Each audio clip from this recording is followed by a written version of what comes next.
قوما نكثوا أيمانهم وهموا بإخراج الرسول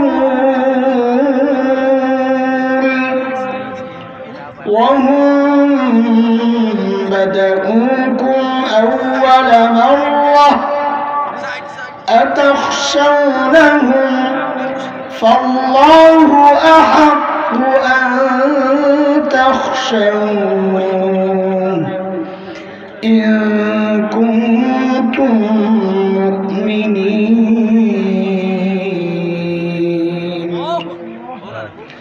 آمنت بالله صدق الله العلي العظيم হযরত শাহ সুলতান রহমতুল্লাহ আলাইহি সমাজ কল্যাণ পরিষদ কর্তৃক আয়োজিত আজকের এই তাফসীরুল কুরআন মাহফিলের চলতি অধিবেশনের সম্মানিত সভাপতি, উপস্থিত হযরত উলামায়ে কেরাম, মুরব্বিয়ানে আযম, দূর দূরান্ত থেকে আগত ইসলাম প্রিয় সুধী সমাজ, প্রিয় ছাত্র ভাইয়েরা, যুবক বন্ধুরা, পর্দার আড়ালের মা ও বোন, আল্লাহ সুবহানাহু ওয়া তাআলার অশেষ করুণা দয়া, যে মহান মালিক লাখো কোটি মানুষ থেকে বাছাই করে দ্বীনি এই মজলিসে আমাকে আপনাকে একত্রিত করেছেন, এটা মালিকের অনেক বড় দয়া আর করুণা। কুরআন আল কারীমের মধ্যে আসছে, আল্লাহ বলেন, দিন বুঝার জন্য আমি যার দিলটা খুলে দেই, দিন বুঝার মানসিকতা যাকে দান করি, ওই বান্দা সারাক্ষণ আমার স্পেশাল নূরের আওতায় থাকে। দুর্ভাগ্য তার জন্য যার দিল শক্ত, দিন বুঝতে চায় না। আলেমরা বুঝায় একটা, পোড়া কপাল বুঝে উল্টাটা। আলেমরা চায় বুঝাইতে, কোনো কোনো পোড়া কপাল আছে চায় খেলতে। আলেমরা বলে বুঝো, পোড়া কপাল বলে খেলা হবে, আসো। এই বোকাকে কে বুঝাবে? দিন খেলার জিনিস না, দিন বুঝার জিনিস। খেলার জিনিস আলাদা, বুঝার জিনিস আলাদা। আল্লাহ তাআলা যে মহান মালিক, এই নিয়ামতে আমাদেরকে ধন্য করেছেন, ওই মালিকের শুকরিয়া আদায় করি, জবান খুলে প্রাণ খুলে কালিমাতু শুকর উচ্চারণ করি, আলহামদুলিল্লাহ। মুহতারাম হাজরিন, আমার অবস্থা খুব বাজে অবস্থা। গত 3-4 দিন থেকে জ্বর, গলা একদম বসা, খুবই কষ্ট কথা বলতেছি। ডাক্তারের পরামর্শ ছিল না আসা। গতবার একবার ফ্লাইট মিস করে আসতে পারি নাই, এইবার মিস করলে আমাদের মামুরা আছে, ডাকুল্লা মামু, এরপরে আর এই এলাকার বেড়াইতে আসা যাবে না। মাঝে মধ্যে বেড়াইতে আসি, হযরতের কবর জিয়ারত করি, খাওয়া দাওয়ার আয়োজন হয়, বড় আদর করেন, আমাদের মহব্বত করেন। এই এলাকায় আসা যাওয়া বন্ধ করেন। এই ডরে ভয়ে কোনো রকম হাজিরা দিতে আসছি। আপনারা দোয়া করেন, আল্লাহ যেন যে আয়াত 2টা পড়েছি, যে কথাগুলো বলতে চাই, আল্লাহ তাআলা যেন এই কথাগুলো আমাকে বুঝায় বলার তৌফিক দান করেন। লম্বা সময় আজকে আপনারা কথা শুনেছেন, বাপরে বাপ, এক এক স্টারের চেয়ে এক এক স্টার। সুবহানাল্লাহ। এই একসাথে দুগুলারে কেমনে জমা করছে আল্লাহ বান্দার আল্লাহ জানে, কতদিন ঘুরছে কে জানে, আল্লাহ জানে। হায় মালিক। তা আমার কাছে 3-4 বার গেছে, এটা ঠিক। মামু আসেনি, আমার ঠিক করতে কয়েকবার যাইতে হয়েছে। বাকিদের হালত কি অবস্থা আল্লাহ জানে। আমার ভাই আল্লাহ মামুন দামাত বারাকাতুহুল আলিয়া কথা বলেছেন, বন্ধু মুফতি সাখাওয়াত হোসেন রাজি কথা বলেছেন, বয়ানের লাইনে আমাদের উস্তাদ আল্লামা নুরুল ইসলাম মণিপুরি দামাত বারাকাতুহুল আলিয়া কথা বলেছেন, আরো বুজুর্গ উলামায়ে কেরাম কথা বলেছেন। এখন শেষ কিছু জরুরি কথা এই সময়ের জন্য, সময় আমি ছেড়ে দিব। আমার একটা সুবিধা আছে, আমি চাইলেও এখানে থাকতে পারবো না। এই একটা বাড়তি সুবিধা নিয়ে এখানে বসছি, সেটা হলো আমার গাড়ি টাইম মতো যেতে হবে। এটা আয়োজকরা জানে, ওনারাই আমার খোঁচায় উঠাই দেবে যে গাড়ি পাইবেন না, শেষে আরেক বিপদ, সকালে আবার খাওয়ানো লাগবে, তাড়াতাড়ি বিদায়। আলহামদুলিল্লাহ বাইরে না, আরে আমার একটু আরাম হবে, এই জন্য বলেন না আলহামদুলিল্লাহ। মুহতারাম হাজরিন, বড় এক নাজুক আর কঠিন সময় আমরা পার করতেছি। হক্কানি উলামায়ে কেরামের প্রতিপক্ষ দিন দিন বাড়ছে। ইসলাম বিদ্বেষী অপশক্তিত প্রতিপক্ষই নতুন নতুন প্রতিপক্ষ এখন আমাদের সামনে তাদের চেহারা মুখোশ উন্মোচন করছে। উলামায়ে কেরামের ভুল ধরাই যাদের কাজ। মামুল কেমনে বলে কেন, বামুনগরী বদুয়া করলো কেন, এই হুঙ্কার কেন, ওই ধমক কেন, আওয়াজ এত উঁচা কেন, রহমতের নবীর ওয়ারিসদের এমন কারবার কেন, এই অভিযোগ অভিযোগ অভিযোগ সুবহানাল্লাহ চলছে। এগুলোর কারণ কি? আজকে আমি মুক্তির বিরুদ্ধে কথা বললে কেন আমাকে মারতে আসা হয়? কারণ কি? আজকে কিছু ভাই উঁচু আওয়াজে প্রতিবাদ করলে কেন আমাদের মতো লেবাসওয়ালারাই প্রতিবাদ করে? কারণ কি? কারণ হচ্ছে আমাদের জিম্মাদারি যে কি তা আপনারা জানেন না। আমাদের মধ্যেও কেউ কেউ আছেন কি তার জিম্মাদারি সে নিজেও জানে না, যার কারণে আমাদেরকে খালি সবক দেয়, এটা এমনি করেন, ওইটা অমনি করেন। আমি শুরুতে দুইটা আয়াত তিলাওয়াত করেছি, সূরা তাওবা আয়াত 12-13। আল্লাহ তাআলা নির্দিষ্ট একটা শ্রেণীর ব্যাপারে মালিকের ঘোষণা, যারা চুক্তি লঙ্ঘন করে, দ্বীনকে নিয়ে কটাক্ষ করে, নবীকে গালি দেয়, দাড়ি টুপি নিয়ে বিদ্রুপ করে, তাচ্ছিল্য করে, পর্দা নিয়ে উপহাস করে, শরীয়ী কোনো বিধান নিয়ে যারা তাচ্ছিল্যের সাথে কথা বলে, আল্লাহ তাআলার বিধান হচ্ছে ফাকাতিলু আইম্মাতাল কুফর। এগুলা কাফের নেতা, এগুলার একটাই শাস্তি, কল্লা ফেলা দাও। এই কথা বাবু না বলিস, কথা বলে না, এই কথা বাবু না বলিস কার? এই কথা আল্লামা মামুনুল হকের কার? কার এই কথা, এই বিধান কার?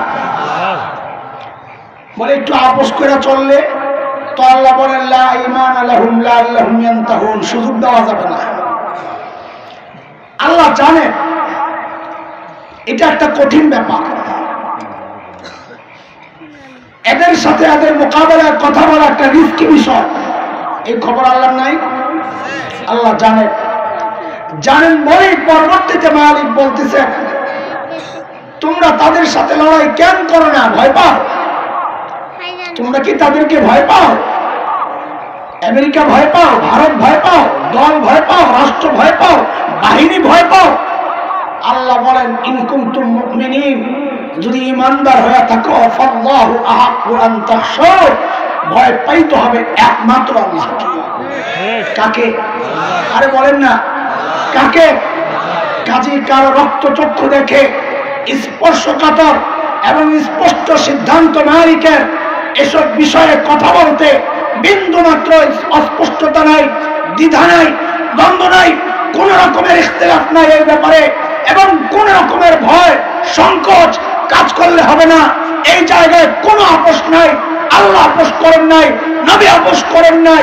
একটাই কথা, দ্বীনকে নিয়ে যারা কটাক্ষ করবে, নবীকে যারা গালি দিবে, দাড়ি নিয়ে কটাক্ষ করবে, টুপি নিয়ে কটাক্ষ করবে, পর্দার বিধান নিয়ে কটাক্ষ করবে, অন্য কিচ্ছু চলবে না। একটাই শাস্তি চাই, মৃত্যুদণ্ড দিতে হবে। এই বিধান কার? কথা বলেন, এই বিধান কার? বাপরে, রহমতের নবীর ওয়ারিসরা এত গরম কেন? রহমতের নবী তো খুব নরম ছিলেন, তাই না? ওরাই কথা বলে। আমাদেরকে এখন কেউ কেউ বুঝায়, একটু হিকমতের সাথে কথা বলেন না। কদিন আগে এক মুরব্বী হাত ধরে কয় বাজান সময়টা ভালো না, একটু চুপ থাকলে কি হয়? তা আমি বলি হযরত, সময় ভালো না বলেই তো কথা বলা দরকার। সময় ভালো হলে আর কথা বলার দরকার কি ছিল? আরে চুপ তো থাকবো সময় ভালো হলে, সময় খারাপ বলেই তো কথা বলা দরকার। আমার কাজটা কি? আমি আলেম, আমার কাজটা কি হালুয়া খাওয়া? আমি কথা বললে চাকরি চলে যাবে, আমি কথা বললে ওয়াজ বন্ধ হয়ে যাবে, মাদ্রাসা খানকা বন্ধ হয়ে যাবে, আমার সাথে সরকারের সম্পর্ক নষ্ট হবে, একটা সুসম্পর্ক চলছে সেখানে বাধা তৈরি হবে, এই জন্য আমি কথা বলবো না। দিন আক্রান্ত হবে, শরীর আক্রান্ত হবে, আমি চুপচাপ থাকবো। হাতে পায়ে ধরি শাইখুল হিন্দের সন্তান হিসাবে, হযরত মাদানীর সন্তান হিসাবে নিজেকে পরিচয় দিও না, আল্লাহর হস্তে পরিচয় দিও না। শাইখুল হিন্দের সন্তানরা এই বিষয়ে চুপ থাকতে পারে না। চাকরির ভয়ে ওয়াজ বন্ধ হবে, হালুয়া বন্ধ হবে, এই ভয়ে শাইখুল হিন্দের রুহানি সন্তানরা, হযরত মাদানীর রুহানি সন্তানরা চুপ থাকে নাই, চুপ থাকবে না, থাকতে পারে না ইনশাআল্লাহ, পারে না ইনশাআল্লাহ। আমাদেরকে বুঝায়, একটু হিকমতের সাথে বলেন, ঠিক আছে বলেন, একটু হিকমতের সাথে বলেন। বহুদিন চিন্তা করছি এইটা কোন হিকমত, চুপ থাকতে কয় এটা কোন হিকমত। অনেক খুঁজে টুজে পাইছি। ও ঘটনা তো বাংলাদেশে হিকমত দুই প্রকার, বলেন কয় প্রকার? বাংলাদেশে হিকমত কয় প্রকার? একটা হলো বাংলা হিকমত, আরেকটা হলো কোরআনের আরবি হিকমত। বাংলা হিকমত কোনটা? বাংলা হিকমত হচ্ছে পিঠ বাঁচানোর জন্য, মাদ্রাসার ছাত্র ভালো করে আমার তারিফটা মুখস্থ করো। বাংলা হিকমত পিঠ বাঁচানোর জন্য সত্যকে গোপন করে তালে তালে চলতে থাকা, এর নাম বাংলা হিকমত। বুঝুন নাই কথা? এরা আমাদেরকে যে নসিহত করে হিকমতের, ওই হিকমত হইল পিঠ বাঁচানোর জন্য সত্যকে গোপন করে তালে তালে চলতে থাকা, এর নাম কি? কথা বলে না, এর নাম কি? আরেকটা হিকমত হলো কোরআনের হিকমত।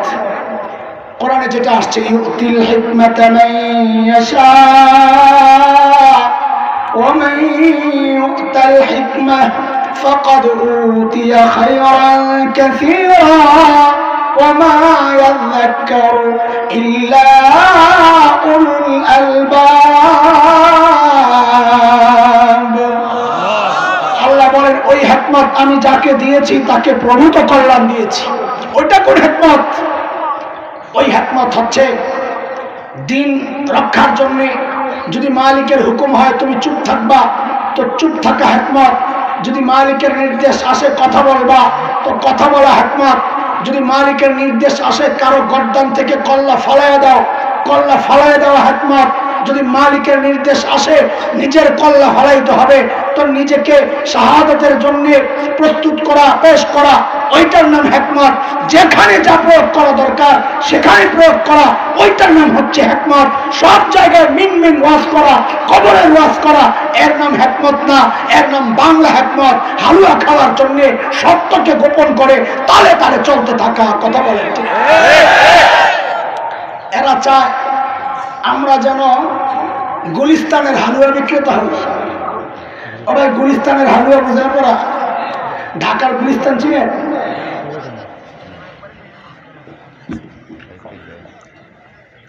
ঢাকার গুলিস্তান আর সদরঘাট হলো বাটপাড়ের জায়গা।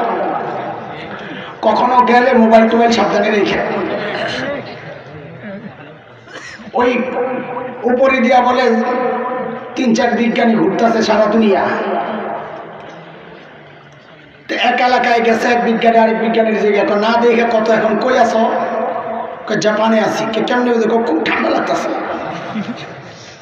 আবার কয়েক ঘন্টা পর জিজ্ঞাসা, হ্যাঁ এখন কই আছো কত? আরবের কোন কান্ট্রিতে আছি। কি জন্যে? খুব গরম লাগতেছে। আবার অনেকক্ষণ পরে আরেকজন জিজ্ঞেস করে, কত এখন কই আছো? ঢাকার সদরঘাটে। কেমনি বুঝলি? কয়েকটু আগে হাতে ঘড়িটা ছিল, এখন দিই না। এগুলো বাটপাড়ের জায়গা। ছোটবেলায় আমরা দেখতাম বাটপাড়রা হালুয়া বেচে, লোকজন দাঁড় করাইয়া। এক ফাইল হালুয়া। কোন রোগের? চোখের ব্যথা, কানের ব্যথা, নাকের ব্যথা, ঠোঁটের ব্যথা, কপালের ব্যথা, মাথায় ব্যথা, সর্দি, কাশি, জ্বর, আমাশা, গিরায় গিরায় ব্যথা, জন্ডিস, আরো বহু রোগ আছে যেগুলো শর্মে আমি কইতে পারতেছি না। তোরা বুঝা বুঝ। সব রোগের এক চিকিৎসা গুলিস্তানের হালুয়ার এক ফাইল। একটু বলেন তো বুঝা শুনা, এটা বিজ্ঞ ডাক্তার না বাটপার ডাক্তার? বাটপার। কেন? কারণ সব রোগের এক চিকিৎসা হইতে পারে না। অভিজ্ঞ ডাক্তার রোগীর অবস্থার উপর নির্ভর করে চিকিৎসা দিবে। যদি দেখে রোগী প্রাথমিক একটু জ্বর, তো তারে হালকা প্যারাসিটামল সিরাপ দিয়ে বিদায় করবে। আর যদি দেখে রোগী আমার মতো 4-5 দিনের জ্বর, তো একটু সিরাপ দিবে, একটু অ্যান্টিবায়োটিকও দিয়ে দিতে পারে। যদি দেখে না রোগী আর একটু কঠিন, তো তার অ্যান্টিবায়োটিকও আবার সাথে ইঞ্জেকশনও দিতে হইতে পারে। যদি দেখা যায় রোগী অপারেশনের রোগী, তো তাকে সিরাপ দেওয়া বিজ্ঞ ডাক্তারের কাজ না, তখন তাকে অপারেশন করাই হচ্ছে বিজ্ঞ ডাক্তারের কাজ। কথা কর ঠিক কিনা? ঠিক বিজ্ঞ আলেমদের অবস্থানটাও তাই। বিজ্ঞ আলেম যদি মনে করে রোগ প্রাথমিক, তো বিজ্ঞ আলেমরা দাওয়াত তাবলীগের সাথীদেরকে পাঠায়া দিবে, যাও এদেরকে পিঠের মধ্যে বসে বসে যাওয়া বুঝাও। বিজ্ঞ আলেমরা যদি মনে করে না রোগী প্রাথমিক না আর একটু কঠিন, তো মুফতি মুশতাকুর নবী দামাত বারাকাতুহুল আলিয়াকে পাঠায়া দিবে, যাও সিরাপও দিও, আবার মাঝে মধ্যে সাতা সুতা দিয়ে হালকা একটু অ্যান্টিবায়োটিকও দিয়ে দিবে, যাও। যদি দেখে না রোগী আর একটু কঠিন, তো আমার ভাই মাওলানা খালিদ সাইফুল্লাহ আইয়ুবীকে পাঠায়া দিবে, যাও অ্যান্টিবায়োটিকও দিবা, আবার মাঝে মধ্যে একটু ইঞ্জেকশনও দিবা। আর যদি দেখা যায় যে না রোগী অপারেশনের রোগী, তখনও কি তুমি চাও দাওয়াত তাবলীগের মেজাজে তোমারে বুঝাবো, পিঠে পয়সা পয়সা বুঝাবো, সিরাপ দিব, প্যারাসিটামল দিব? না, তুমি তো অপারেশনের রোগী, তোমার অপারেশন করার জন্য অপারেশন স্পেশালিস্ট সার্জন আল্লামা মামুনুল হকের তখন দরকার। কিন্তু আপনারা চান কি জানেন? আপনারা চান আমরা খালি সবসময় কবরের ওয়াজ করি। এখন অবস্থা হয়েছে রোগীর পরামর্শ মতো ডাক্তারের চিকিৎসা করা লাগবে। রোগী গেছে হাসপাতালে, যায়া দেখে হাসপাতালের মধ্যে লেখা অপারেশন থিয়েটার। রোগী কয় আমি এই হসপিটালে ভর্তি হবো না। কি জন্য? কয় এখানে জঙ্গিরা থাকে, উগ্রবাদী, উস্কানি দাতা। কেন? কয়েছে এখানে কাটাকাটি হয়। তো এখন বিজ্ঞ ডাক্তার কি করবে? কবে ঠিক আছে ভাতিজা তুই জাগা, তোর একটা সিরাপ দিয়ে দিই, খা, না করবে জলদি ঢুক। কথা কর। আরে অভিজ্ঞ লোকেরা কি বলবে? অপারেশনের রুগীরে ছেড়ে দিবে না ঢুকাবে? কিন্তু আপনারা চান এখন রুগীর পরামর্শ মতো যেন ডাক্তাররা চিকিৎসা দেয়। হুজুর এমনি করেন না, এমনি কর, স্লিপ আসে, রাজনৈতিক আলাপ চলবে না, ওইটা চলবে না, ওইটা চলবে না। মাঝে মধ্যে মিজাজ এমন খারাপ হয়, স্লিপ ছিঁড়া একদম মুখের উপরে ফালাইয়া বলি, বেটা গাদা জালিম, তুই আমার স্লিপ দেস। 1400 বছর আগে আমার মালিক আমাকে কোরআন আর কারীমের স্লিপ দিয়ে দিছে, আমি আমার মালিকের স্লিপ নিয়ে কথা বলবো না তোর মতো পান্ডার সন্ডার স্লিপ নিয়ে কথা বলবো? এখন রোগীর পরামর্শ মতো চিকিৎসা দরকার, তাই না? আপনারা তো চান এটাই। তো মামুনুল হক চিল্লাইলে এত সমস্যা কি আপনাকে? কমপতি কত রকম আমার লেবে সামনে এত চিল্লাই কেন? আমার বুঝায় করলেও তো থাও, একটু বুঝাই পারবো না? কি বুঝাবো? এত চিল্লাই কেন? তোর সমস্যা কি? বেড়াই চিল্লা, কষ্ট লাগে, কষ্ট লাগে, ভাল লাগে, তোর কি? হ্যাঁ কষ্ট লাগতেছে, এত চিল্লাই কেন? ঘরে লাগছে আগুন, এখন বুঝে তোমার ডাক দিবে, কে আছেন রাত্রে? ঘরে আগুন লাগছে, এখন তো চিৎকার দিবে, কে আছে কই দৌড়া। এখন তোমার যদি অনুভব না আসে যে আগুন লাগছে, তোমার সমস্যা। তুমি কেন বুঝতেছো না যে দিন আর শরিয়ার ঘরে, স্বাধীনতার ঘরে আগুন লাগছে, ডাকাত ঢুকছে? এখন অভিভাবক যারা, এখন ঘরওয়ালা যারা, তাদেরকে জাগানো পাহারাদের দায়িত্ব। সে চুপচাপ বসে চকলেট খাইলে সে তো তার দায়িত্ব জিম্মাদারি আদায় করছে না। ভাই কথা শুরু করছিলাম, আর একটা যাইতেছিলাম অন্য জায়গায়, বলতেছিলাম আসলে আমাদের দায়িত্বটা কি? আপনারা কি বুঝছেন? কেন আমাদের বিরুদ্ধে দাঁড়ায় যান? কিছু নেই, সমস্যা কোন জায়গায়? সমস্যা একটাই, সুশীল আছে কিছু সুশীল। ওই সুশীলরা বলে রহমতের নবীর ওয়ারিসরা তো চিল্লাইবে কেন? চিল্লাইতে চিল্লাইতে গলাটার অবস্থা করতে কি দাও, কি মায়া আমার জন্য। আল্লামা বাবুনগরী দামাত বারাকাতুহুল আলিয়া বদদুয়া করলেন, আল্লাহ মামুনুল হকের দাড়ি আর টুপিওয়ালা ছবিটার মধ্যে যারা পেশাব করে ছবি প্রকাশ করলো, আগুন দিয়া জ্বালায়া দিল, আল্লাহ তুমি এদেরকে ধ্বংস করে দাও। আরে বাপরে বাপ, সুশীলদের আওয়াজ, রহমতের নবীর ওয়ারিস এইভাবে বদদুয়া করতে পারে? কারবার দেখছে খালি দুষ্কৃত। শুনে ওলামায়ে কেরাম মাঝে মধ্যে কেন তো কঠোর হন? রহমতের নবীর ওয়ারিসরা রহমতের নবী মানে আপনি বুঝছেন কি আগে কর, ওই কথায় পরে আসতেছি, আগে বুঝেন হাদিসটা কি আসলে। ওই হাদিসের তর্জমায় ভুল করার কারণে আমাদের মূল গন্ডগোল। হাদিস হইল ইন্নাল উলামা ওয়ারাসাতুল আম্বিয়া, তর্জমা করেন আপনারা, বলেন হাদিসের তর্জমা বলেন। নবীগণ বলে রাসূলের ওয়ারিস, নিশ্চয় আলেমগণ কার ওয়ারিস? নবীজির ওয়ারিস। দেখছেন তর্জমায় ভুল করছে, গন্ডগোল তো লাগে জায়গায়। আরে গন্ডগোল তো মূল এক জায়গায় গন্ডগোল। ও মাওলানা সাহেব বসা, জিজ্ঞেস করেন নিশ্চয় উলামায়ে কেরাম আলেমরা নবীর ওয়ারিস না নবীদের? আল আম্বিয়া এক বছর না বহু বছর? আরবি কায়দা জিজ্ঞেস করেন উলামায়ে কেরাম, মুহাক্কিক আলেমের অভাব নাই। আরবি নিয়ম হচ্ছে জমা জমা বহু বচনের আগে দিয়ে যদি আল আসে, আলিফ লাম, কারণ আমাদের পরিভাষা এগুলো বুঝবেন না আপনারা, ইস্তেগরাকের ফায়দা দেয়, মানে টোটাল মানে হাদিসের তর্জমা কি আসলো? ইন্নাল উলামা ওয়ারাসাতুল আম্বিয়া, উলামায়ে কেরাম আখেরি পয়গম্বরের ওয়ারিস না, সমস্ত নবীদের ওয়ারিস। ওই যে আদম থেকে নবীর আখেরি পয়গম্বর, সমস্ত নবীর ওয়ারিস হচ্ছেন উলামায়ে কেরাম। বলে ভাই আলেমরা তোমরা মূর্তি ভাঙতে চাও কেন? বলে কেন ভাঙবো না, আমরা মূর্তি ভাঙার মহান পুরুষ খলিল ইব্রাহিমের ওয়ারিস। বলে মাঝে মধ্যে মারামারি করতে চাও কেন? অপরাধ দেখলে তোমার তেমন চাপা খুললাম। বলে কেন? আমরা চাপা খোলা নবী হযরত মুসা আলাইহিস সালামের ওয়ারিস। কয় তোমরা ক্ষমতায় যাইতে চাও কেন? কেন যাইবো না, আমরা রাষ্ট্র পরিচালনা করা হযরত সুলাইমান আলাইহিস সালামের ওয়ারিস। কেন কল্লা মাঝে মধ্যে নিতে চাও, মাঝে মধ্যে দিতে চাও, কেন চাইবো না, আমরা নবী জাকারিয়ার ওয়ারিস। আল্লামা বাবনগরী কেন বদদুয়া দিল আগে এটা কর, অন্য জায়গায় যাওয়ার দরকার নাই। কারণ বাবনগরী হযরত নবী নূহ আলাইহিস সালামের ওয়ারিস। কার ওয়ারিস? আরে কথা বল, কার ওয়ারিস? বলে নূহ আলাইহিস সালাম কি করছে? তুই কোরআন খোল, সূরা নূহ খোল। নূহ আলাইহিস সালাম আল্লাহর কাছে বিচার দিয়েছেন, ওয়ামাকারু মাকরান কুব্বারা, আল্লাহ এরা মারাত্মক চক্রান্তে লিপ্ত। তো আল্লাহ বলে কি করছে? وقالوا لا تذرن آلهتكم ولا تذرن ودا ولا سواعا ولا يغوث ويعوق ونسرا وقد أضلوا كثيرا। আল্লাহ এরা বলে কি জানে, আমাদের প্রতিমাগুলারে ছাড়বা না, বিশেষ করে আমাদের নেতা, আমাদের বুজুর্গ যাদের ভাস্কর্য আমরা বানাইছি, ওয়াদ, সুয়া, ইয়াগুস, ইয়াউক, নাসার, এই 5 বুজুর্গের ভাস্কর্য, এগুলাকেও ছাড়া যাবে না। আল্লাহ নিজরা তো আকাম করে করে আবার বহু মানুষকে গুমরা করে। তো আল্লাহ জিজ্ঞেস করে, তো আপনি কি চান নবী, আপনি কি চান? তো হযরত নূহ আলাইহিস সালাম কো, আল্লাহ লা তাজিদিজ জালিমিনা ইল্লা দালালা, আল্লাহ আপনি এত গুমরাহি আরো বাড়ায় দেন। এটা দোয়া, কথা কয় আপনি গুমরাহি বাড়ায় দেন, এটা দোয়া।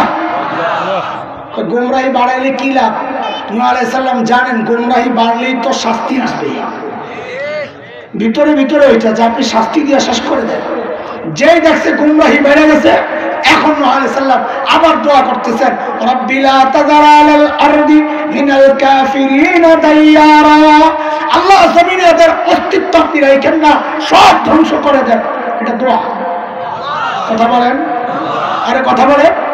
তো নূহ আলাইহিস সালামের ওয়ারিস আল্লামা বাবনগরী বদদুয়া কইরা কোন দোষটা করছে রে? বল আমাকে, কোন অপরাধটা করলে? সুশীল সাজনা, সুশীলগিরি দেখাও, অথচ এই কুলাঙ্গাররা যখন আমার নবীকে গালি দেয়, ও সুশীল তুই তখন কই থাকস? কই থাকস?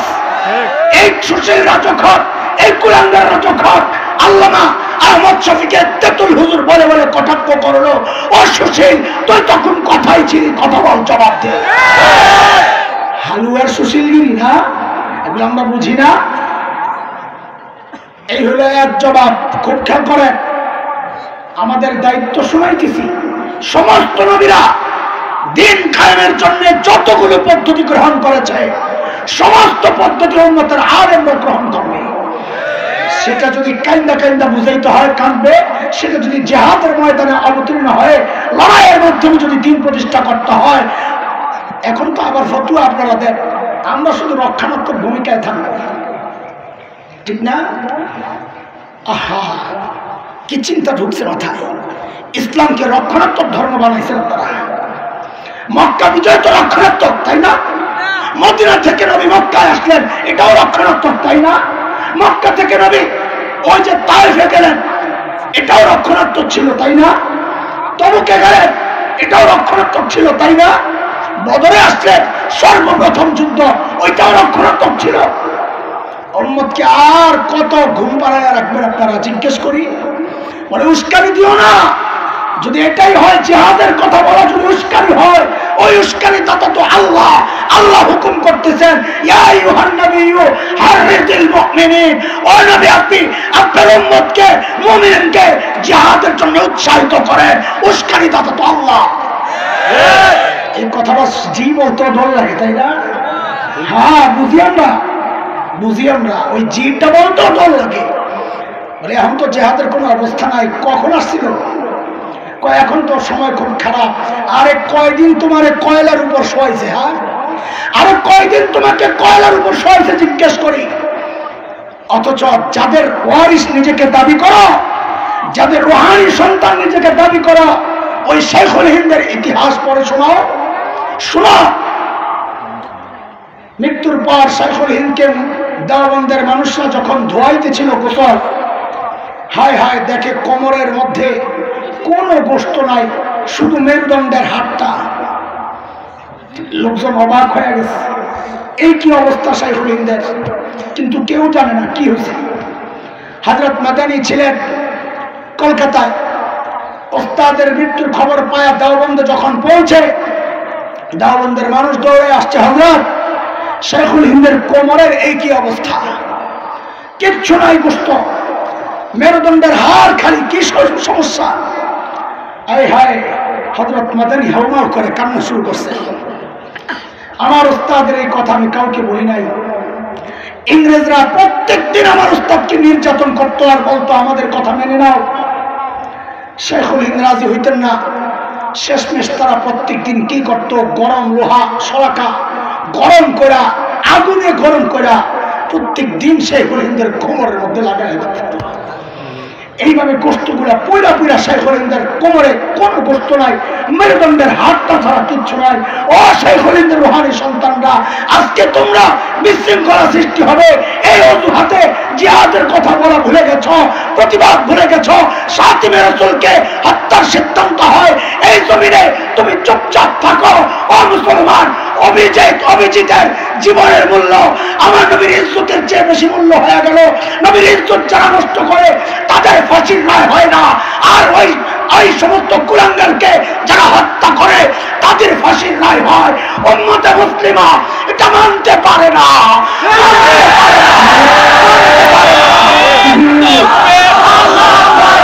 ইসলাম জিন্দাবাদ, জিন্দাবাদ।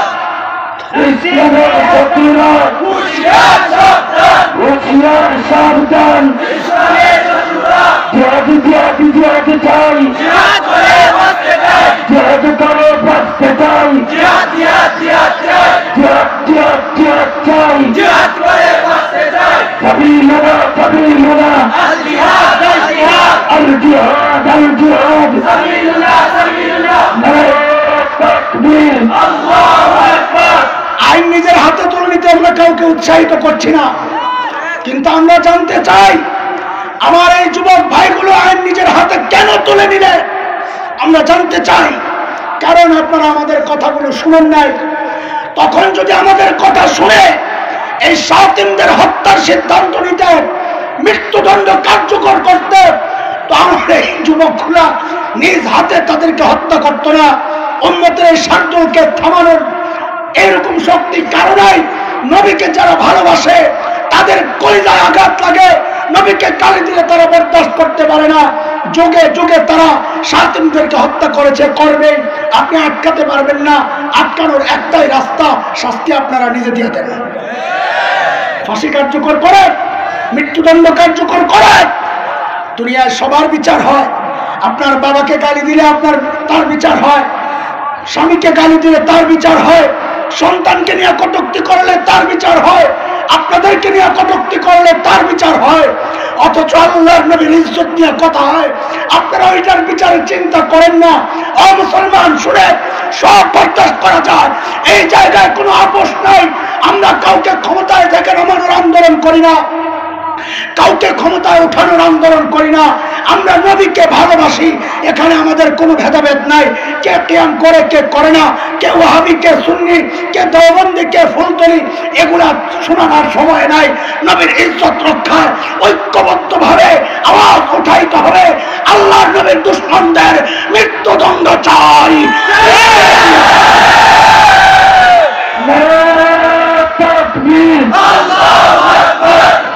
ইসলাম জিন্দাবাদ জিন্দাবাদ, সমাজ কল্যাণ পরিষদ জিন্দাবাদ জিন্দাবাদ, সাবিলুনা সাবিলুনা আল জিহাদ আল জিহাদ আল জিহাদ আল জিহাদ, সাবিলুনা সাবিলুনা, আমার নবী তোমার নবী, বিশ্ব নবী তোমার নবী, বিশ্ব নবী সবার নবী, আমার নবী তোমার নবী, নারে তাকবীর আল্লাহু আকবার। মুহতারাম হাজরিন, আমাদের মাথায় একটা কথা সেট করে দেওয়া হয়েছে, আমরা রহমতের নবীর ওয়ারিস। রহমতের নবী মানি ওই যে যিনি মার খান বদদুয়া দেন না। কবি ইকবাল বলেছেন যেটা, ওইটাই মাথায় ঢুকছে। জুয়াসি কো কমলি মে আপনি ছুপা লে, जो जख्म खाकर भी दुश्मन को दुआ दे, उसे और क्या नाम देगा जमाना, वो रहमत नहीं है तो फिर और क्या है। এখন সবার মাথায় ঢুকছে যে ও যে নবী রক্তাক্ত হয়েছেন, পাথর খেয়েছেন, নিজের সঙ্গীরা মৃত্যুবরণ শাহাদত বরণ করেছেন, তাও নবী কইছে আল্লাহ এরা আমার উম্মত বুঝে না, এদেরকে হেদায়েত দিয়ে দাও। এটাই খালি মাথায় ঘুরে, তাই না? কিন্তু আমার নবীর কি আর কোন রূপ নাই? এই একটাই রূপ।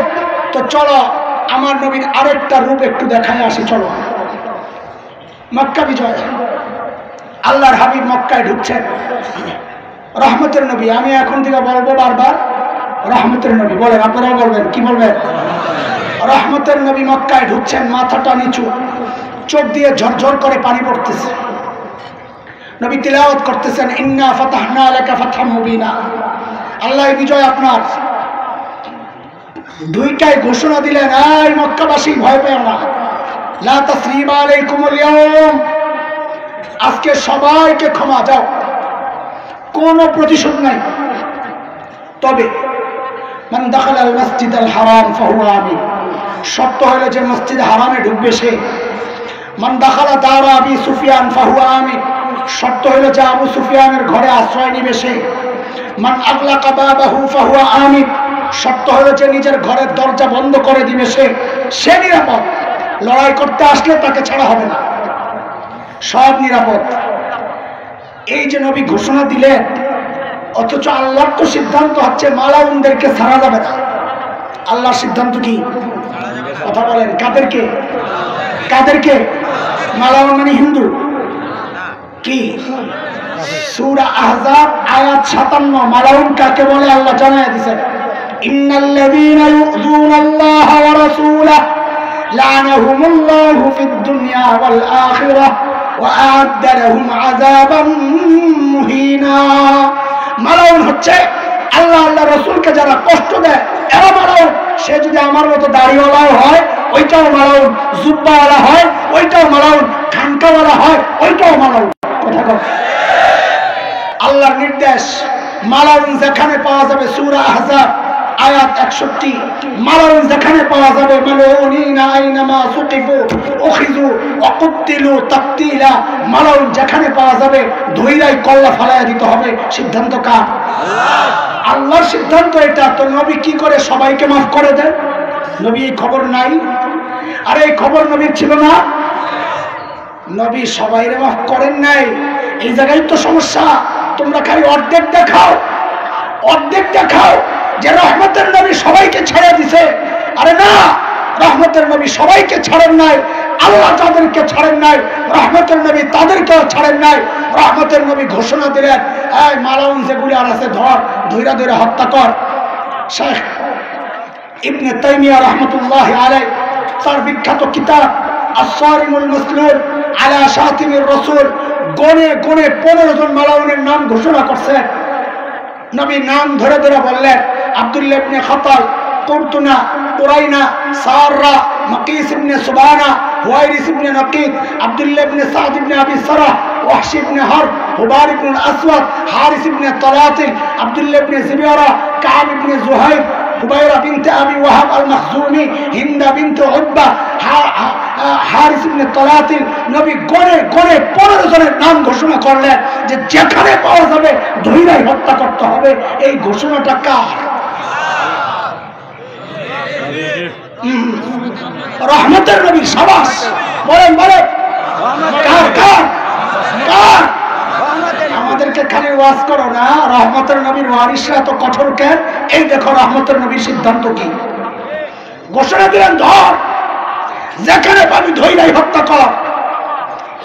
সাহাবায়ে কেরাম তো অস্থির হয়ে গেছে। কেন? আসছিল তো সবগুলোরে সাইজ করবে। এখন তো নবী সিদ্ধান্ত জানিয়ে দিলেন যে না, মাত্র 15টা। কয়টা? তো ধরেন রাগ আসছিল 1 কেজি, 1 কেজি ভাগে পড়তো 10,000-এর উপরে। এখন তো কমতে কমতে 15 জনের উপরে আয়া পড়ছে, তাহলে কেজি এক একজনের ভাগে রাগ অনেকটি পড়ছে না? এখন তো পাইলে পুরা আলুজোড়ো করে ফেলবে, এইরকম খোঁজতেছে, কই ভাই কর, সব পালাইছে চারদিকে। আব্দুল্লাহ ইবনে খাতাল কাবার গিলাফ দিয়া যায় নিজেরা জড়াইছে।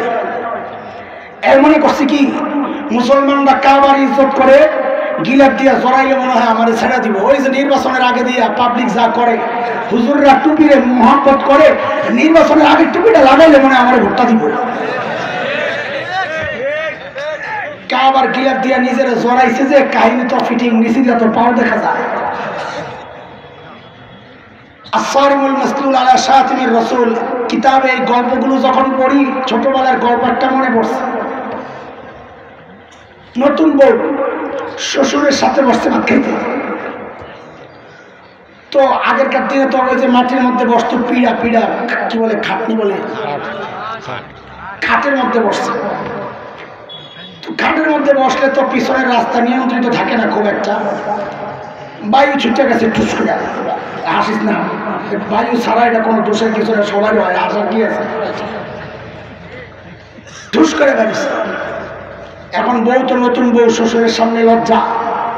কি করছে, প্লেটের মধ্যে আঙুলটা দিয়ে এরকম খালি গুতা মারে, কট কট আওয়াজ। শ্বশুরে বুঝাইলো, আব্বা আগে যে আওয়াজটা হয়েছে আপনি যেটা মনে করছেন ওইটা না, এটা আমার আঙুলের গুতার আওয়াজ। শ্বশুর চিন্তা করছে, বউ তো প্রত্যেক দিন এই কাম করবো, কয়দিন আর এইভাবে আমার ধোকা দিব, সরম যা ভাঙ্গার আজকে ভাঙ্গাইয়া দিই। তো শ্বশুরও বিটাও কম না। শ্বশুর কয়, বৌমা আওয়াজ জানাইলে কোন রকম ঢাকলা, কিন্তু গন্ধটারে কি করবা?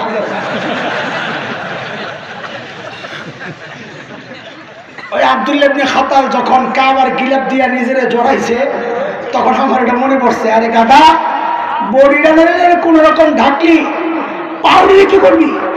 পাও তো দেখা যায় নিচে দিয়া।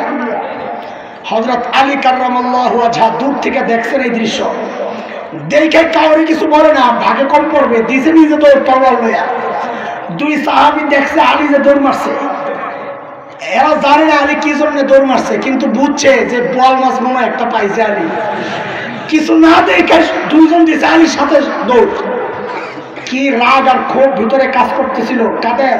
রহমতের নবীর সঙ্গীদের। বলো বলো কাদের? আরে বলো কাদের? আমগরে সবক দাও না। দেখো মক্কা বিজয়ের ইতিহাসটা একটু বড়। হযরত আলী কারামাল্লাহ বাই করছেন, তাই না? লগে লগে কল্লাটা ফালাইয়া দিয়া মাকাম ইব্রাহিমের পাশে ঝুলাইছেন। কার হুকুমে? আরে কার হুকুমে? শেষ হয় নাই। হযরত ওসমান নবীর অত্যন্ত প্রিয় মানুষ, তাই না? দুইটা মেয়ে নবী যার হাতে নবী তুলে দিয়েছেন, এমন বিশ্বস্ত মানুষ ওসমান। আর ইসলামের কত খিদমত ওসমান করেছেন। হযরত ওসমানের আপন দুধ ভাই ওই 15 জনের একজন আব্দুল্লাহ ইবনে সাদ ইবনে আবি সারাহ। ও মুসলমান, খেয়াল করো, হযরত ওসমান হাতটা ধইরাই নবীর ডান পাশে নিয়ে আসছেন। ইয়া রাসূলুল্লাহ, আমার দুধ ভাই আব্দুল্লাহ ইবনে সাদ ইবনে আবি সারাহ, আমি তার নিরাপত্তা চাই। আল্লাহর হাবিব মুখটারে ফিরাইয়া ফেলছে। বলেন কে ফিরাইছে? আরে বলেন না, আমগরে নসিহত করেন। দেখেন নবী কি করে, রহমতের নবী মুখ ফিরাইয়া ফেলছে। হযরত ওসমান আবার আব্দুল্লাহ ইবনে সাদ ইবনে আবি সারাহকে বাম পাশে নিয়ে গেছে। ইয়া রাসূলুল্লাহ, আমার দুধ ভাই নিরাপত্তা চাই। নবী আবার মুখ ফিরাইছেন। কোন নবী? কোন নবী? নসিহত করার আগে ইতিহাসগুলো আরেকবার পড়ো। হযরত ওসমান আবার ডান পাশে এসে বলেন, ইয়া রাসূলুল্লাহ, আমার দুধ ভাই নিরাপত্তা চাই। নবী আলাইহিস সালাম ইসলাম কবুলের শর্তে নিরাপত্তা দিয়েই সাহাবীদেরকে বললেন, এই আমার সাহাবীরা, আমি যে এদিক ওদিক তাকায়া কাল ক্ষেপণ করতেছিলাম, এই সুযোগটা গ্রহণ করা কেন তোরা আব্দুল্লাহর কল্লাটা ফালাইয়া দিলি না? বলেন এই কথা কার? আজকে যদি এই কথা বাবুনগরী কইতো, আজকে যদি এই কথা মামুনুল হক বলতো, আমার হুকুমের অপেক্ষা কেন করস, সাতিনদেরকে দইরাই মাইরা ফেল, তখন কি কইতা? কইতা রহমতের নবীর ওয়ারিস গো এমন অবস্থা বলতা, তাই না? দেখো রহমতের নবী কি বলে। কথা শেষ হয় নাই। সাহাবায়ে কেরাম তো হতাশ, হাই গোয়াল মাছটা ছুটে গেল, সুযোগটা কেন গ্রহণ করলাম না? সাহাবায়ে কেরাম বলেন, ইয়া রাসূলুল্লাহ, একটু চোখের ইশারায় যদি বলতেন পরে শেষ কর। আহা, এখানে আয়েশা নবী তার আখলাক প্রকাশ করেছেন। কারে বলো কি, আমি নবী, নবীর সামনে চোখের ইশারায় কথা বলা। নবীরা যা বলেন তো ডাইরেক্ট বলেন। এই জন্যই তো আমাদেরকে তোমাদের পছন্দ না। কেন? আমরা তো তোমাদের রাজনীতির মারপেস বুঝি না। যা বলি তো ডাইরেক্ট বলি। বাঁচতে বাঁচবো, মরলে মরবো, দিনের ব্যাপারে কারোর সাথে আপোষ করতে রাজি না। আর মুসলমান, কিভাবে বুঝাবো তোমাদেরকে? নিজের দায়িত্ব বুঝো। ওলামায়ে কেরাম নিজের দায়িত্ব বুঝে। আমার দায়িত্ব খালি দাওয়াত না, আমার দায়িত্ব তাকলিমে দ্বীনও। খালি বলে এইভাবে ওয়াজ করে কেন, নাকি দাওয়াতি আন্দাজ নাকি? আমার কাজ কি খালি তোমার দাওয়াত দেওয়া? এটাই আমার কাজ। বলে এইভাবে চিল্লান কে? দাদা, আল্লাহর নবী যখন ভাষণ দিতেন, হাদিস পড়ে দেখ, মিম্বর থরথর করে কাঁপতো। কেন? নবী নরম নরম কথা কইতেন, এই জন্য মিম্বর কাঁপতো। নবীর চেহারা লাল হয়ে যেত। কেন? নবী কবরের ওয়াজ করতেন খালি, এই জন্য চেহারা লাল হয়ে যেত। নবীর দুই পাশে রগগুলো ফুলে যেত। কেন? নবী আস্তে আস্তে কথা কইতেন, এই জন্যে। দোষ খালি মামুনুল হকের, তাই না? সমস্যা হচ্ছে নিজে বলতে পারে না। এখন মানুষের সামনে নিজের ওই চেহারা কেমনে দেখাবে, তো বিরোধিতা শুরু করছে। কারণ বিরোধিতা করলে একটা লাভ, সেটা হলো ওয়াজ বন্ধ হবে না। বিরোধিতা করলে একটা লাভ, খানকা বন্ধ হবে না। বিরোধিতা করলে একটা লাভ, দরজ বন্ধ হবে না। বিরোধিতা করলে একটা লাভ, ইমামতি যাবে না। পরে থাকতো ওই ইমামতি লয়া, পরে থাকতো ওই দরজগা লয়া, পরে থাকতো ওই খানকা লয়া। খোদার কসম, সময় আসছে এই তরুণ যুবকরা যখন জানবে, জাগবে ইমান রক্ষার জন্য, তখন ওই খানকায় আগুন জ্বলবে, আগুন জ্বলবে।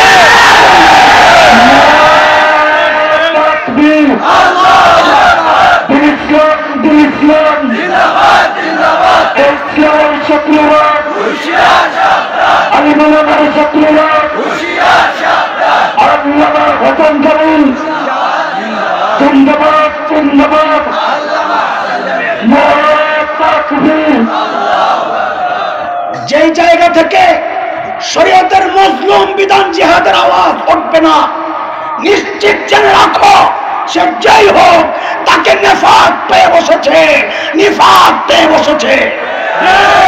প্রত্যেকটা মুসলমানের হৃদয়ে এটা লালন করা দরকার। করি না করি সেটা পরে বেটা। আমার সুযোগ হয় নাই, আমি করছি না। আমার সুযোগ সামর্থ্য নাই, আমি করছি না।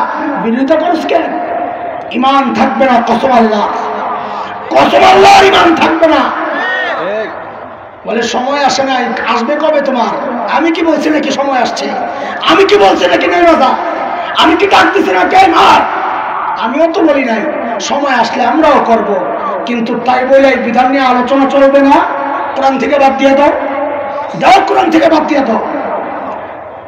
ওইটা তো করা যাবে না, তাইলে তো মোরতাদ ফতুয়া আসবে, আবুল ফজল আর ফয়জির কাতারে নাম উঠে যাবে। এখন বহু ভাই আছে, আমি নাম বললে বলবেন এত বড় আগে দরবারি হয় কেমনে? আপনি ভুল বুঝতেছেন, দিন আপনি বুঝেন নাই। হ্যাঁ আমি বুঝি নাই, কথা ঠিক আছে। কিন্তু তুমি মনে করো না বড় আলেম হইলে দরবারি হয় না। আরে দরবারি বড় আলেমরাই হয়। আমার মতো চুলপুটিরে দরবারি বানাবে না। আমার দরবারি বানায় সরকারের লাভটা কি? দরবারি তো তাকেই বানাবে যার এলেম আছে, যার মর্যাদা আছে, যার ক্ষমতা আছে, পাওয়ার আছে, লাখো মুরিদ আছে। সরকার দরবারি তারই বানানোর চেষ্টা করবে। আবুল ফজল আমার মতো দুর্বল আলেম ছিল না। ফয়জিরা আমার মতো দুর্বল আলেম ছিল না। কোরআনের তাফসীর লিখেছে আবুল ফজল ফয়জি ফার্সি ভাষা একটা অক্ষর ব্যবহার করেন নাই যে অক্ষরে নক্তা ছিল। বুঝে এবার কত বড় আলেম ছিল। বর্তমান দরবারি যতগুলো আছে একটাও আবুল ফজলের মতো না, একটাও ফয়জির মতো না। আমরা বলি না সরকারের সাথে সম্পর্ক ছিন্ন করার জন্যে, আমরা বলি না তাদের সাথে বিদ্বেষ লালন করে সবসময় সাংঘর্ষিক অবস্থায় থাকার জন্যে, আমরা এটা বলি না। আমরা বলি সরকারের সাথে আমরা থাকবো, সুসম্পর্ক রাখবো, তাদের কাছে যাব, কিন্তু আবুল ফজল আর ফয়জি হয়ে না। ওখানে আমরা যাব হযরতে মুজাদ্দিদ আল ফিসানি হিসাবে। তাদেরকে নসিহত করে উম্মার কল্যাণকামী বানাবো। আমাদের সমস্যা হচ্ছে আমরা দরবারে যাই কেন? দরবারের কথাগুলো আমাদেরকে গিলাইতে, অথচ যাওয়া দরকার ছিল ইমানদারদের কথাগুলো দরবারীদেরকে গিলাইতে। কথা বুঝেন নাই? তাদের উচিত ছিল যারা দরবারি উম্মতের কথাগুলো তাদেরকে জানায় দেওয়ার জন্য। এখন উল্টা হয়েছে, তারা সরকারের কথাগুলো আসে উম্মতকে জানানোর জন্য। এইরকম দরবারি আমাদের দরকার নাই। কথা বলেন আপনারা, কথা বলেন।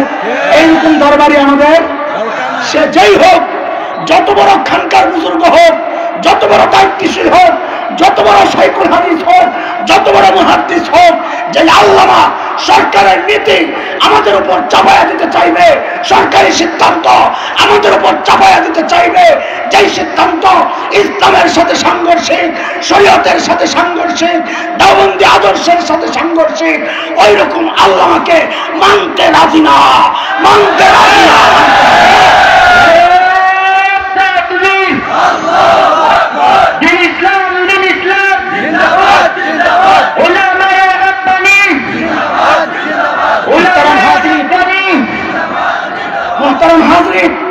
এসব বিষয় বড় স্পর্শকাতর, বলাটা রিস্ক, আমি জানি। আপনি মনে করেন না আমার মাথায় ঘেরু নাই, আমার এই বক্তব্য আমার মুসিবতের কারণ হইতে পারে। আপনি ভেবেন না আমি এটা জানি না। আপনার চেয়ে আমি বেশি এই ব্যাপারে সতর্ক। আমি জানি আমার পেছনে টিকটিকি লাগানো আছে, আমি তাও জানি। আমাকে খবরদারি করার লোকের অভাব নাই, আমাকে হুমকি ধামকি দেওয়ার লোকের অভাব নাই, আমাকে ফাঁসিয়ে দেওয়ার লোকের অভাব নাই। কিন্তু ইমান তো কবুল করেছি, এই সব বিষয় পেছনে ফেলার জন্যে। ইমান যেহেতু কবুল করেছি, আমার বিবি বিধবা হবে আমার কোনো পরোয়া নাই। ইমান যেহেতু কবুল করেছি, আমার সন্তান এতিম হবে আমার কোনো পরোয়া নাই। ইমান যেহেতু কবুল করেছি, শরীর থেকে মাথা বিচ্ছিন্ন হবে আমার কোনো পরোয়া নাই। কিন্তু দ্বীনের ঝান্ডাকে জমিনে পড়তে দেব না, পড়তে দেব না। বলো মুসলমান, আজকে শেখ সুলতান রহমতুল্লাহ আলাইহি এই পবিত্র জায়গা থেকে আল্লাহকে সাক্ষী বানায় ওয়াদা দাও, যদি ডাক আসে ইমান রক্ষা, যদি ডাক আছে দ্বীন রক্ষা, মাদ্রাসা শিক্ষা ব্যবস্থা রক্ষা, শরীয়ত রক্ষা, তাওহীদ প্রতিষ্ঠা, যদি ডাক আসে রিসালাত প্রতিষ্ঠা, যদি ডাক আসে নবীর ইজ্জত প্রতিষ্ঠার লক্ষ্য রক্ষা, ও মুসলমান, যদি এর জন্য জীবন দিতে হয়, মুখের তাজা রক্ত ঢেলে দিতে কে কে প্রস্তুত? আল্লাহ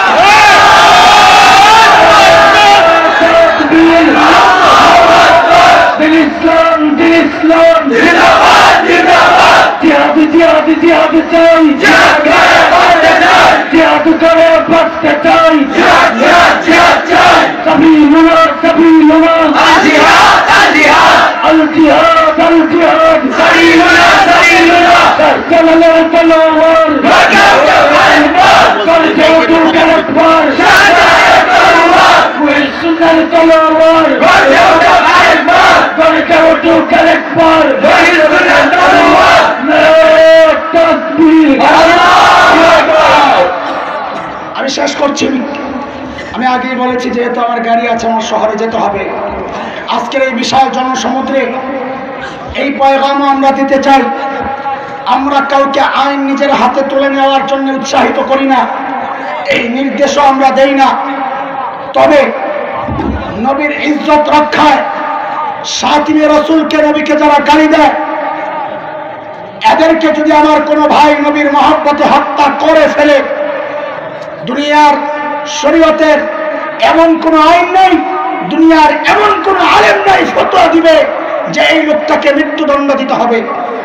বরং আমরা স্পষ্ট করে বলতে চাই, বরং কেউ যদি এদেরকে মৃত্যুদণ্ডের রায় দেয়, সে সরাসরি শরীয়তকে চ্যালেঞ্জ করলো। মুসলমান বুঝেন না এই কথা? নবীকে গালি দিয়েছে যে বিশ্বজিৎ, তাকে যাই বাইরে হত্যা করেছে, তারা আইন নিজের হাতে তুলে নিয়েছে। ঠিক করেছে না বেঠিক করেছে, এটা আমার সিদ্ধান্ত না, আমি বলছি না।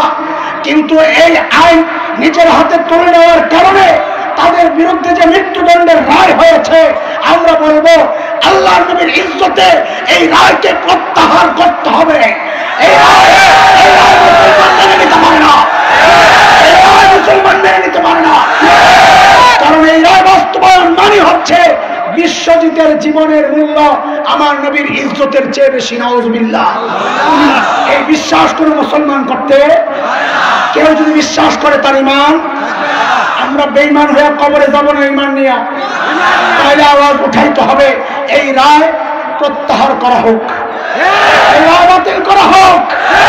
সবার একটাই দাবি, এই রায় বাতিল করতে হবে, বাতিল করতে হবে, বলো বাতিল করতে হবে, বাতিল করতে হবে।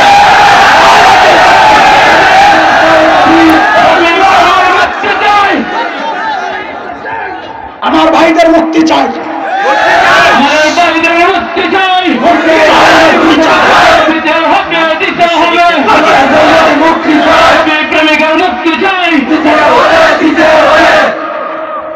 বসে শাতিমে রাসূল বিশ্বজিৎ না অভিজিৎ? বিশ্বজিৎ ছিল এক কর্মী ছাত্রলীগের, যাকে তার ভাইরা হত্যা করেছে। অভিজিতের কথা বলছিলাম। এইরকম আরো যে সমস্ত নাস্তিকগুলো আছে, অবিলম্বে তাদের ফাঁসির রায় কার্যকর করেন, তাইলে কেউ আইন নিজের হাতে তুলে নিবে না। আমরা চাই আইন আপনাদের হাতেই থাক, কার্যকর আপনারাই করেন।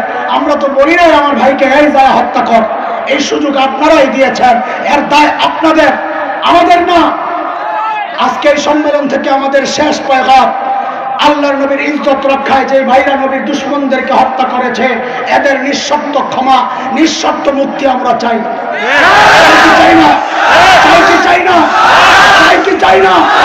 আল্লাহ তুমি সাক্ষী থাকো, মালিক তুমি সাক্ষী থাকো, আমার ভাইদের পক্ষে আমরা সবাই আছি ইনশাআল্লাহ, আছি ইনশাআল্লাহ। আল্লাহ আমার ভাইদেরকে রক্ষা করেন, আমিন। ওয়া আখিরু দাওয়ানা আলহামদুলিল্লাহি রাব্বিল আলামিন। সুবহানাল্লাহি ওয়া বিহামদিহি, সুবহানাকাল্লাহুম্মা বিহামদিক, আশহাদু আল লা ইলাহা ইল্লা আনতা, আস্তাগফিরুকা ওয়া আতুবু ইলাইক। اللهم صل على سيدنا محمد عبدك ورسولك، وصل على المؤمنين والمؤمنات والمسلمين والمسلمات. ربنا ظلمنا أنفسنا وإن لم تغفر لنا وترحمنا لنكونن من الخاسرين. يا رب العالمين, হযরত শাহ সুলতান রহমতুল্লাহি আলাইহি সমাজ কল্যাণ পরিষদ কর্তৃক আজকের এই তাফসীর কোরআন মাহফিলকে আপনি কবুল করেন। আল্লাহ এই মাহফিল আয়োজনের পেছনে অর্থ দিয়ে, সময় দিয়ে, শ্রম দিয়ে, পরামর্শ দিয়ে, মেহনত করে, ফিকির করে, আলোচনা শুনে, আলোচনা করে, মাইকওয়ালা, প্যান্ডেলওয়ালা, রান্নাবান্না যারা করেছেন, আল্লাহ প্রত্যেকের এই আমলকে আপনি নাজাতের জরিয়া বানায় দেন। আল্লাহ আমাদেরকে ইমানি কুওয়াত দান করেন, ইমানি নূর দ্বারা আমাদের দিলকে ভরে দেন। আল্লাহ নেফাক থেকে হেফাজত করেন, শরীয়তের প্রত্যেকটা বিধানকে যথাযথভাবে বিশ্বাস এবং মানার তৌফিক আপনি দিয়ে দেন। শরীয়তের যে কোনো বিধানকে অস্বীকার করা, অমান্য করা, তাচ্ছিল্য করা, তুচ্ছ করা থেকে উম্মতকে আপনি হেফাজত করেন। মওলা করিম, আয় আল্লাহ, আপনার নবীর ইজ্জত আপনি রক্ষা করেন মালিক। এর জন্য আমাদের যা যা করণীয় উচিত, আল্লাহ ওই করণীয় নির্ধারণের, সঠিক করণীয় নির্ধারণের তৌফিক আমাদেরকে দান করেন। আমাদের বড়দেরকে আল্লাহ হিকমত দেন, হিম্মত দেন, সাহস দেন। ও মালিক, আমাদেরকে তাদের পিছনে, তাদের সঙ্গী হয়ে থাকার তৌফিক দেন আল্লাহ। মওলা করিম, আল্লাহ এই আয়োজন যে সংগঠন করলো, এই সংগঠনকে আপনি দ্বীনের জন্য কবুল করেন, আরো বেশি বেশি দ্বীনি কাজ করার তৌফিক দেন আল্লাহ। সারাদিন যে আলোচনাগুলো হয়েছে, হক্কানি বুজুর্গ উলামায়ে কেরাম, আয় আল্লাহ ইমান জাগানিয়া কথাগুলো বলেছেন, মালিক আমাদের এই কথাগুলোর উপর আমলের তৌফিক দান করেন। আল্লাহ যেখান থেকে এসেছে সহি সালামতে প্রত্যেককে নিজের ঘরে আপনি পৌঁছায় দেন, সহি সালামতে পৌঁছার তৌফিক আপনি দান করেন। সাল্লাল্লাহু আলা সাইয়্যিদিনা মুহাম্মদ ওয়া আলিহি ওয়া সাহবিহি আজমাইন। সুবহানা রাব্বিকা রাব্বিল ইজ্জাতি আম্মা ইয়াসিফুন ওয়া সালামুন আলাল মুরসালিন ওয়ালহামদুলিল্লাহি রাব্বিল আলামিন।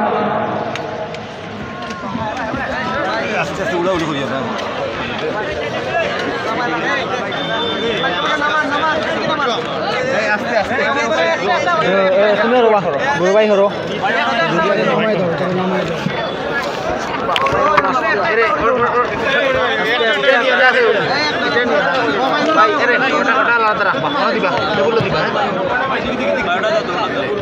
বাবা ভাই খুলবার দেবো খুলবার দেবো খুলবার দেবো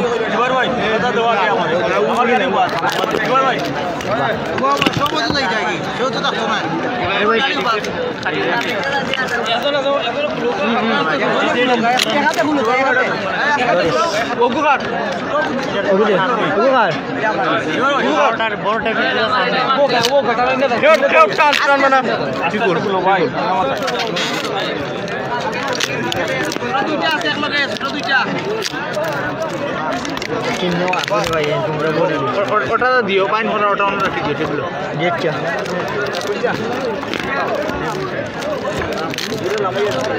আমার তো আরো দুই একটা মাল না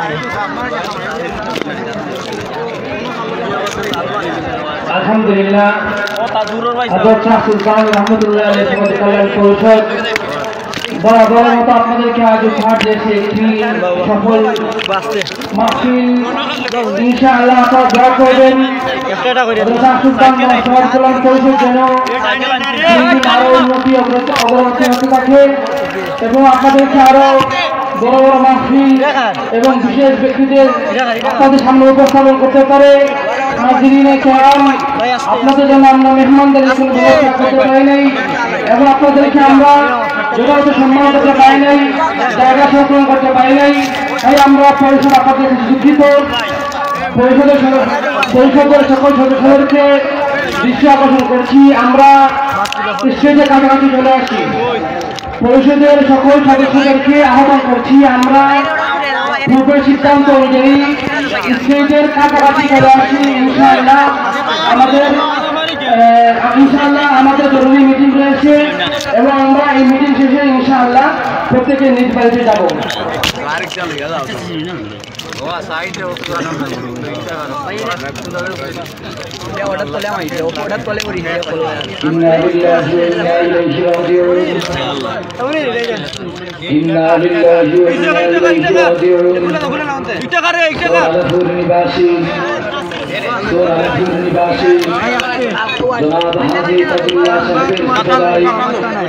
জনাব হাজী তাজুল্লাহ সাহেবের ছোট ভাই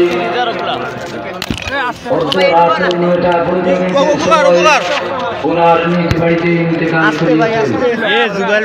মরহুমের জানাজার নামাজ পরবর্তীতে জানানো হবে। জুবেল ভাই ওই যে সামনে তুমি বয়ারটি খুলে দিয়ে দে, বয়ারটি সিরিয়াল হয়।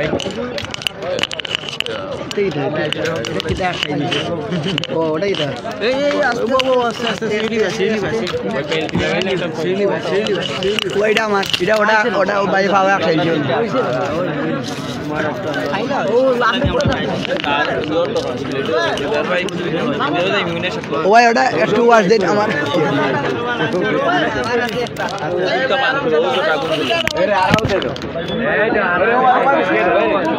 পরিষদের সকল সদস্যদেরকে দৃষ্টি আকর্ষণ করছি, আমাদের পূর্ব সিদ্ধান্ত অনুযায়ী আমরা সবাই মঞ্চের কাছাকাছি চলে আসি।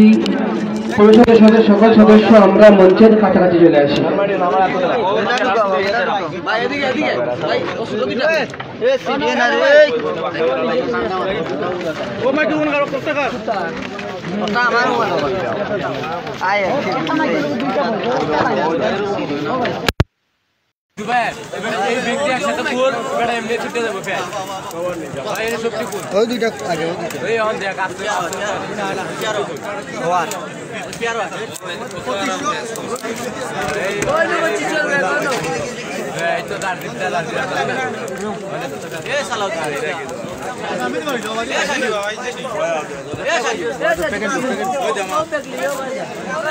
इस्लाम बेटा बेटा में चादर लगाई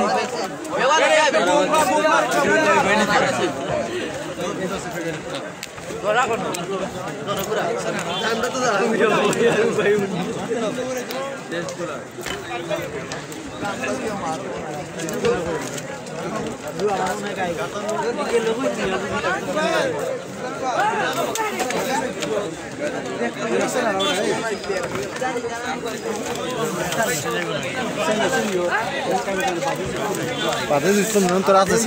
Eh, dua berita ya dong. Hati dah.